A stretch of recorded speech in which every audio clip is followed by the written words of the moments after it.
Hello दोस्तों, welcome to our exam warriors. आज हम लोग देखेंगे अम्ल और क्षार। यहाँ से अक्सर एग्जाम में आपको क्वेश्चन देखने को मिलेगा। ठीक है। तो चलिए देखते हैं।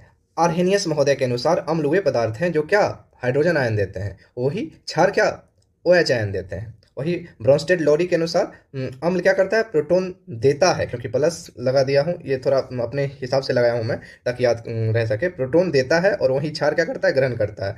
ठीक है। वही लुईस की अगर बात करें तो यहाँ माइनस लगाया दिया, इसका मतलब ये क्या कर रहे हैं, ग्रहण कर रहे हैं। लुईस महोदय के अनुसार अम्ल क्या होता है, ग्रहण करता है, और क्षार क्या करता है, इलेक्ट्रॉन देता है। ठीक है। तो ये आप याद कर लीजिएगा, तीनों स्टेटमेंट इंपॉर्टेंट है।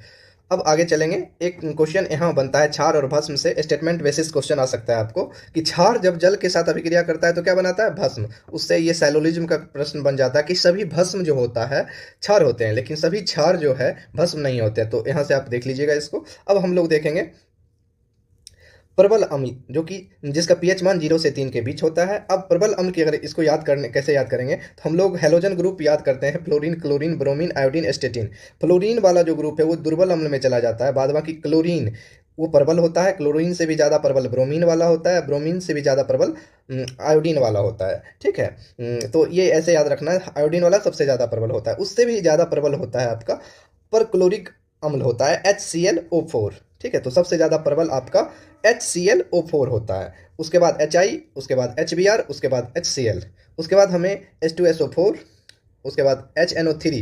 ठीक है। तो ये हमें याद रखना है।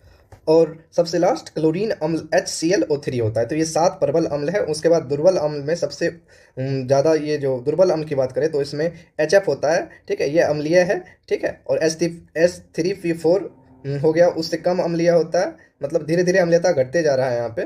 उसके बाद ये आपका बेंजोइक हो गया, बेंजोइक अम्ल हो गया। ठीक है, बेंजोइक अम्ल हो गया। और ये आपका एसिटिक हो गया, सिरका में जो पाया जाता है। और ये आपका कार्बोनिक अम्ल हो गया। प्रबल क्षार की बात करें तो इसका 12 से 14 के बीच पीएच होता है। KOH NaOH प्रबल आपका क्या है, क्षार हो गया।